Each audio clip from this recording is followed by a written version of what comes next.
Hello students, I am Kritika Pathak and today we are going to study the first chapter of class 12, that is reproduction in organisms. So let's begin with what reproduction is. Reproduction is the process of which organisms produce similar kinds of individuals. Reproduction वो process होता है जिसमें कोई भी organism अपने ही जैसा कोई दूसरा इंडिविजुअल क्रिएट कर रहा हो, ठीक है। अब डिपेंड करता है अगर उसमें गैमीट्स इन्वॉल्व होते हैं, सेक्स गैमीट्स इन्वॉल्व होते हैं, तब उस टाइप ऑफ रिप्रोडक्शन को हम बोलते हैं सेक्सुअल रिप्रोडक्शन। और अगर गैमीट्स इन्वॉल्व नहीं हो रहे हैं तो हम उसे बोल रहे हैं एसेक्सुअल रिप्रोडक्शन, ठीक है।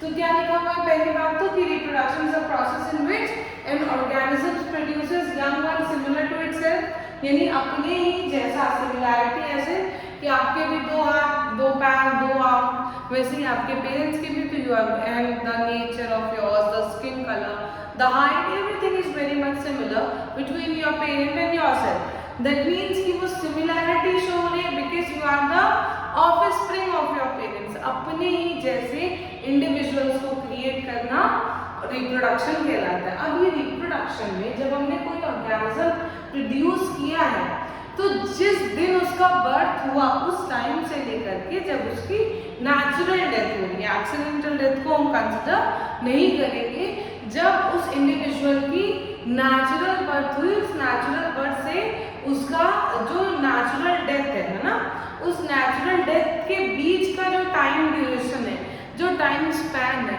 उसी टाइम ड्यूरेशन को हम क्या बोलते हैं, लाइफ स्पैन बोलते हैं, ठीक है। और कोई भी इंडिविजुअल जो भी अगर उसका बर्थ हुआ है तो ऑब्वियस सी बात है कि उसकी डेथ होना, नेचुरल डेथ होना एकदम बिल्कुल श्योर रहता है कि अगर किसी की बर्थ हुई है तो उसका डेथ होना ही होना है। कोई भी इमोर्टल नहीं है, अमर नहीं है। मगर आप एक केस सोचो यूनिसेलुलर ऑर्गेनिजम्स का, इनमें डिवीजन हुआ इस तरह से, इनमें डिवाइड करके ये दो ऑर्गेनिजम्स बन गए, ठीक है, दो डॉटर सेल्स बन गई। तो जब ये दो डॉटर सेल्स बनी तो उस टाइम पे इस पुरानी वाली मदर सेल का एग्जिस्टेंस खत्म हो गया, मगर इसके साइटोप्लाज्म और न्यूक्लियस के थ्रू इन नए इंडिविजुअल्स में अभी भी ये जिंदा है ना।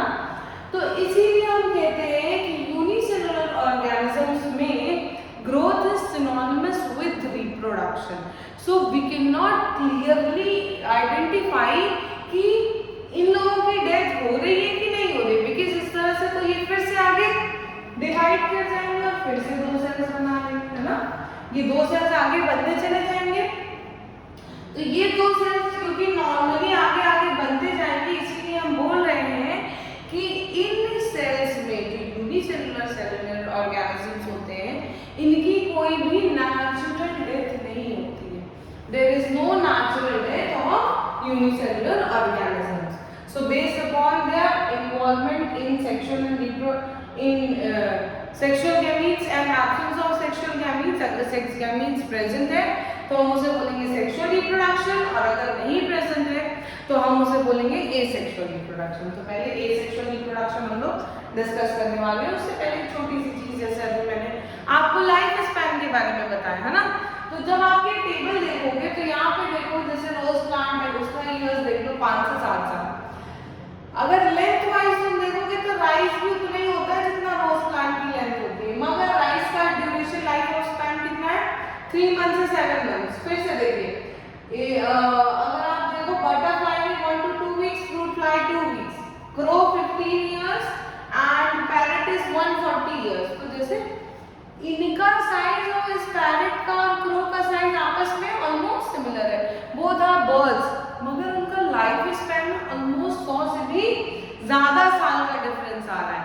तो इसका मतलब ये है कि लाइफ स्पैन जो है, लाइफ स्पैन किसी भी ऑर्गेनिज्म के साइज पे डिपेंड नहीं करती। लाइफ स्पैन किसी भी ऑर्गेनिज्म के साइज पे डिपेंड नहीं करती कि अगर इतने बड़े साइज की एक स्पीशीज का लाइफ स्पैन ये है तो दूसरी स्पीशीज का लाइफ स्पैन इतना होगा, नहीं, ऐसा नहीं होता है। Life span depends on the mortality of the cell. Cell कितनी दिनों तक जिंदा रहने वाली और उसकी सेल डेथ कब होगी, इस ड्यूरेशन में जितना ज्यादा टाइम उतना ज्यादा लाइफ स्पैन, जितना कम उतनी जल्दी सेल की डेथ होगी, यानी कि ऑर्गेनिज्म ऑर्गेनिज्म की डेथ हो गई होगी। ठीक है, ये एनसीईआरटी के सारे ऑर्गेनिजम्स का लाइफ स्पैन है and you should have to remember this because वो कभी भी क्वेश्चन में आपसे पूछ सकते हैं। ठीक है, उसके बाद बात करते हैं हम लोग टाइप्स ऑफ एसेक्सुअल रिप्रोडक्शन की। सबसे पहले तो एसेक्सुअल रिप्रोडक्शन में सिर्फ और सिर्फ एक ही पेरेंट इन्वॉल्व होता है, इसे हम कहते हैं एसेक्सुअल रिप्रोडक्शन, जिसमें सिर्फ और सिर्फ सिंगल पेरेंट इन्वॉल्व होते हैं।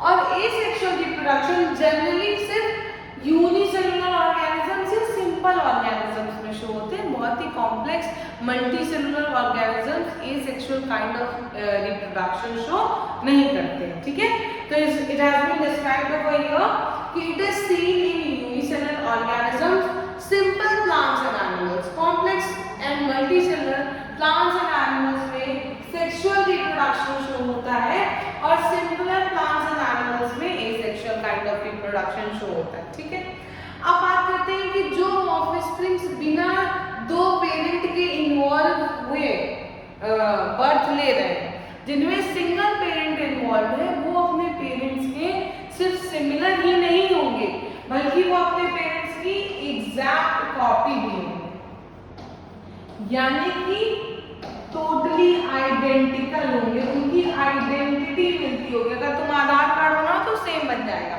इतनी आइडेंटिटी मिल रही है।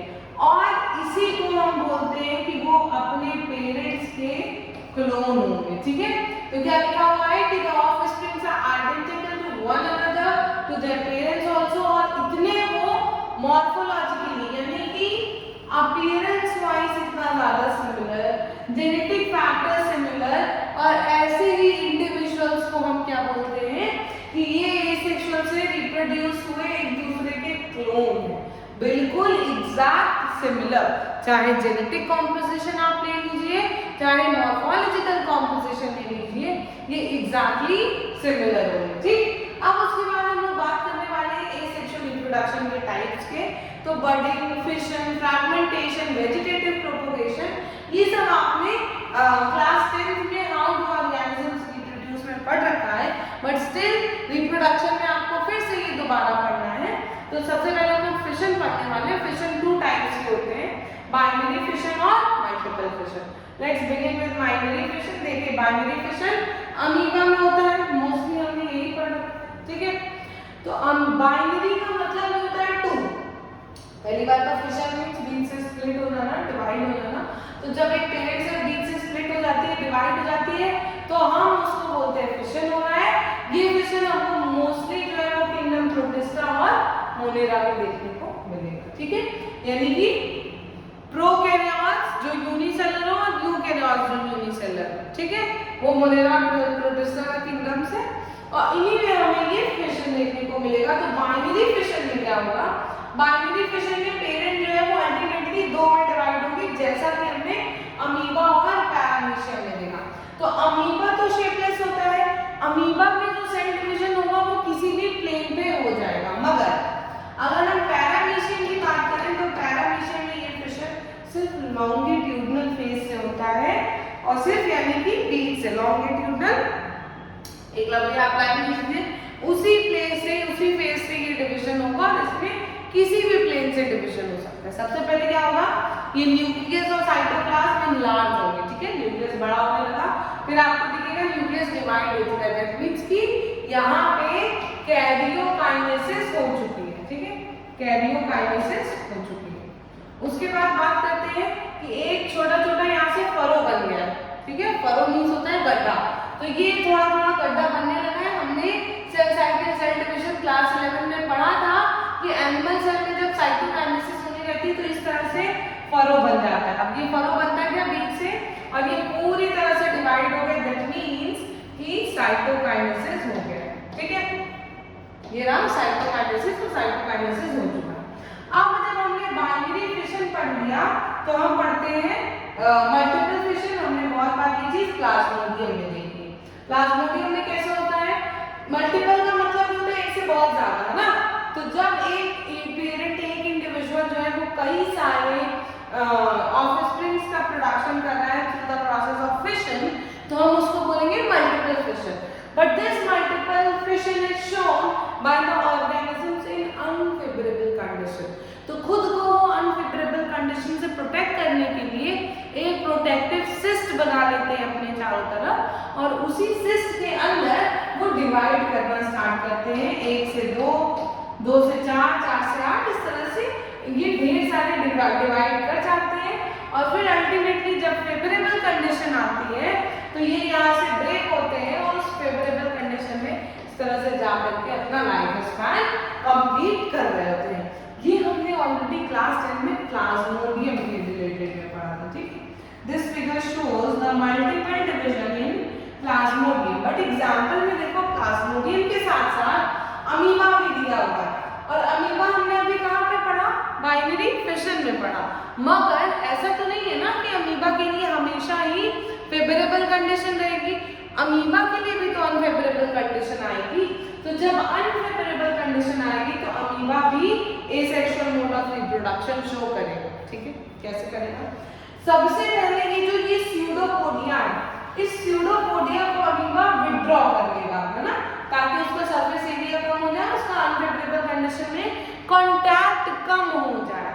तो उसने अपने विथड्रॉ कर लिया इस स्यूडोपोडिया को। उसके बाद वो क्या करेगा, वो चारों तरफ अपने 3 लेयर्स ऑफ सिस्ट बना लेगा। ये देखो, ये 2 सिस्ट हो गई और एक सिस्ट इस स्पोर के बाहर आपको दिख रही होगी। ये 3 लेयर की सिस्ट बना लिया, इसको हम बोलेंगे इंसिस्टेशन, सिस्ट का फॉर्मेशन इंसिस्टेशन। और ये डिवाइड करता जा रहा है 2 से 4, 4 से 5, इस तरह से ये डिवाइड करता जा रहा है। फिर अल्टीमेटली जब फेवरेबल कंडीशन आएगी, ये सिस्ट ब्रोक होगा, तो यहाँ से ये सिस्ट केस है, जो यहाँ पे लिखा हुआ है स्पोर केस, वो सिस्ट ही है, वहां से देखिए अमीबा निकल रहा है, और ये अमीबा अल्टीमेटली जो है वो जनरेट कर जाएगा एक अमीबा खुद से बना लेगा, ठीक। जब वो सिस्ट से बाहर आ जाएगा तो वो एक पूरा का पूरा अमीबा बना लेगा, जिस प्रोसेस को स्पोर्स के निकलने के प्रोसेस को हम बोलते हैं स्पोर्युलेशन। तो क्या लिखा हुआ है, अनफेवरेबल कंडीशन में अमीबा ने स्यूडोपोडिया को विथड्रॉ कर लिया और खुद को कवर कर लिया एक 3 लेयर्ड सिस्ट में, ठीक है, जिसको हम इंसिस्टेशन कहते हैं। उसके बाद बात करते हैं अनफेवरेबल कंडीशन में ही ये मल्टीपल फिशन में जाएगा और जो स्पोर्स बनाएगा उसे हम अमीबिक स्पोर्स या फिर स्यूडोपोडियो स्पोर्स कह रहे हैं। फिर ये जो सिस्ट की वॉल है, जब ये बर्स्ट होगी तो इसके बर्स्ट होने के बाद ये सारे स्पोर्स बाहर आएंगे और इसी प्रोसेस को हम बोल रहे हैं स्पोर्युलेशन, ठीक है। जब हमने स्पोर्युलेशन पढ़ लिया तो next kind of asexual reproduction is budding. Budding is kindly और mainly shown by yeast and hydra. कैसे होता है, सबसे पहले इस पेरेंट बॉडी पे छोटा सा बड डेवलप हो जाएगा, ये है ना, इस पेरेंट बॉडी पे छोटा सा बड डेवलप हो जाएगा। ये बड तब तक अटैच रहता है पेरेंट बॉडी से जब तक कि ये प्योरली या कंप्लीटली मैच्योर ना हो जाए। देखो यहाँ पे पेरेंट बॉडी में टेंटिकल्स प्रेजेंट है, तो ये भी ग्रो करने लगेगा ताकि इसके पास टेंटिकल्स हो। ये टेंटिकल्स क्या करते हैं, ये हाइड्रा जो है वो यहाँ से सबस्ट्रेटम से वाटर में अटैच रहता है, ठीक है, मिट्टी पे जो पॉन्ड का एकदम लोअर बेंथिक जोन होगा वहां से ये अटैच है। तो जब ये वहां पे अटैच है तो उसके बाद जो है ये टेंटिकल्स इस तरह से मूव करते हैं और पानी में जो भी छोटे बहुत यूनिसेलुलर ऑर्गेनिजम्स होते हैं उनको ट्रैप करके ये खा रहा होता है, ठीक।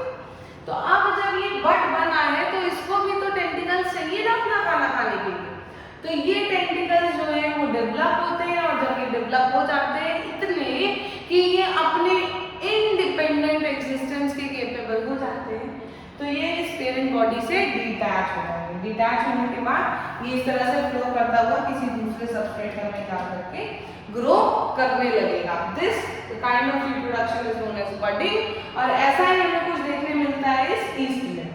ईस्ट क्या होता है, ईस्ट वो जो हम बेकरी इंडस्ट्रीज में यूज करते हैं फ्लफीनेस लाने के लिए, उसे हम ईस्ट कह रहे होते हैं। तो ईस्ट में कैसे डिविजन हो रहा होता है, जो वो फ्लफीनेस आती है हमारे ब्रेड में या केक में जिसमें छोटे छोटे पोर्स होते हैं, वो पोर्स इसीलिए होते हैं क्योंकि ईस्ट ने रेस्पिरेशन किया होगा, CO2 इवॉल्व हो रहा होगा। ये चीज भी हमने रेस्पिरेशन इन प्लांट्स में पढ़ रखी थी जब हम लोग फर्मेंटेशन पढ़ रहे थे। तो उसी फर्मेंटेशन के लिए इस ईस्ट का यूज किया जाता है और ये डिवाइड कैसे कर रहा है वो देख लेते हैं।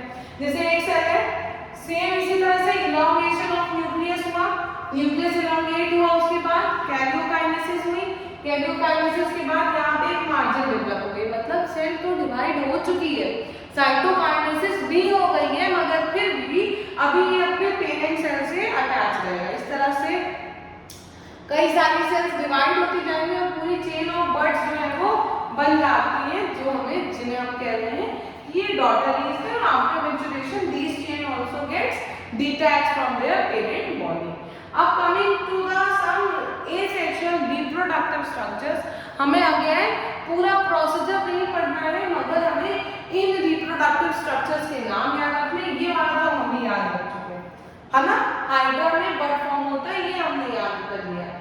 ये क्लामाइडोमोनास है जो कि हमने प्लांट किंगडम में पढ़ा था, यूनिसेलुलर एल्गी। तो ये यूनिसेलुलर एल्गी एक सिस्ट के फॉर्मेशन में, बताओ ये सिस्ट क्यों रहेगा, क्योंकि ये सेक्सुअल स्टेज पे है ना। जब सेक्सुअल स्टेज पे होते हैं तो ऊस स्पोर से डेवलपमेंट हो रहा होता है और सेक्सुअल रिप्रोडक्शन ही फेवरेबल कंडीशन में होती है, मगर ये सेक्सुअल रिप्रोडक्शन अनफेवरेबल कंडीशन में हो रहा है। तो अनफेवरेबल कंडीशन से खुद को बचाने के लिए ये क्लामाइडोमोनास एक सिस्ट बना रहा है, जिसके अंदर वो क्या रख रहा है, ये ज़ूस्पोर्स रख रहा है। तो इसमें जो रिप्रोडक्टिव स्ट्रक्चर हो गए वो हो गए ज़ूस्पोर्स। उसके बाद बात करते हैं, ये रहा Penicillium notatum. This is a fungi of Ascomycetes.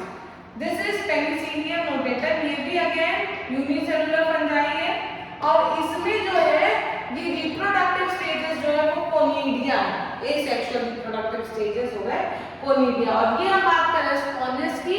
इस स्पॉन्ज में जो रिप्रोडक्टिव स्टेज है, एसेक्सुअल रिप्रोडक्टिव स्ट्रक्चर है, दैट इज जेम्ब्यूल्स। ये जो सेंटर में आपको जेम्ब्यूल्स दिख रहे हैं, this is the asexual structure in sponges. ठीक है, उसके बाद हम बात करते हैं फ्रैगमेंटेशन की। Fragmentation is again another kind of asexual reproduction that is shown by a simpler algae known as spirogyra. ये स्पाइरोगाइरा फ्रैगमेंटेशन, देखो फ्रैगमेंट का मतलब ये होता है छोटे छोटे टुकड़ों में डिवाइड हो जाना, है ना। तो फ्रैगमेंटेशन में क्या होगा, फ्रैगमेंटेशन में ये एल्गी के जो मैच्योर पार्ट है, जैसे ये एल्गी हमने बनाई, ठीक है, इस तरह से, तो इसमें जो डिवीजन होता है उसमें टुवर्ड्स द सेंटर हो रहा होता है सेल डिवीजन, यानी new towards inside and mature towards outside रहता है। तो इस तरह से जब ये डिवीजन होगा तो ये मैच्योर वाला फ्रेगमेंट है और इस मैच्योर वाले फ्रेगमेंट से एक कंप्लीट ऑर्गेनिज्म जो है वो डेवलप हो जाता है। इस मैच्योर वाले फ्रेगमेंट से एक कंप्लीट ऑर्गेनिज्म डेवलप हो जाता है। ये this one is different between the fragmentation and regeneration. Regeneration में क्या होता था, हर पार्ट से, हर छोटे पार्ट से एक कंप्लीट प्लेनेरिया जो है वो डेवलप हो रहा है। इसमें हर छोटे पार्ट से फ्रैगमेंटेशन में डेवलपमेंट नहीं होता है। फ्रैगमेंटेशन में जो डेवलपमेंट हो रहा है वो सिर्फ और सिर्फ मैच्योर्ड पार्ट से हो रहा है। इसमें जो ऑफस्प्रिंग्स बनेंगे वो मैच्योर वाले ऑफस्प्रिंग्स बनेंगे। जो मैच्योर पार्ट डिवाइड होगा वही कैपेबल है पूरे नए ऑफस्प्रिंग के अराइज होने के लिए, ठीक है। उसके बाद हम लोग बात करते हैं सब वेजिटेटिव प्रोपीड्यूल्स के बारे में। देखो हमने अभी तक क्या सिंपलर ऑर्गेनिजम्स की बात की थी। वेजिटेटिव प्रोपगेशन जो है वो प्लांट्स में, कॉम्प्लेक्स प्लांट्स में भी देखा जा सकता है, ठीक है। तो अभी हमें वो पूरा cutting, layering, grafting, tissue culture ये सब नहीं पढ़ना है। हमें सिर्फ कुछ स्ट्रक्चर्स के नाम याद रखने हैं जिसकी हेल्प से प्लांट जो है वो वेजिटेटिवली प्रोपगेट कर रहे हैं। तो सबसे पहले क्या लिखा हुआ है कि it is the production of offsprings by vegetative propagules in plants. और वही प्रोपग्यूल्स के नाम आपको याद रखने हैं। जैसे कि आलू में हम देखते हैं कि उसके आइज के ऊपर इस तरह से छोटे छोटे बर्ड निकल जाते हैं।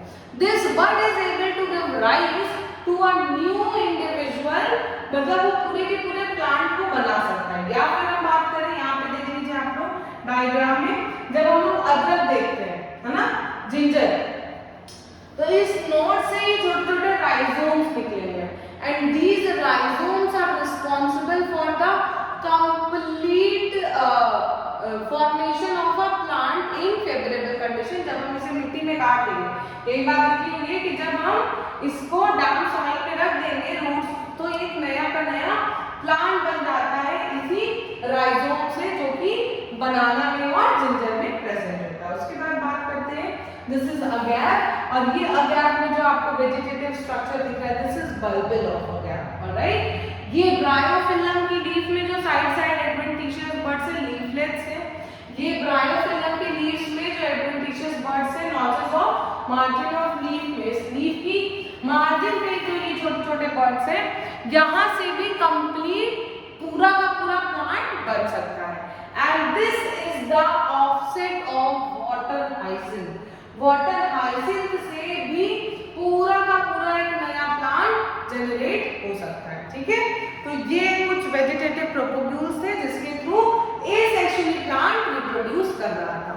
This was all about asexual reproduction in organism.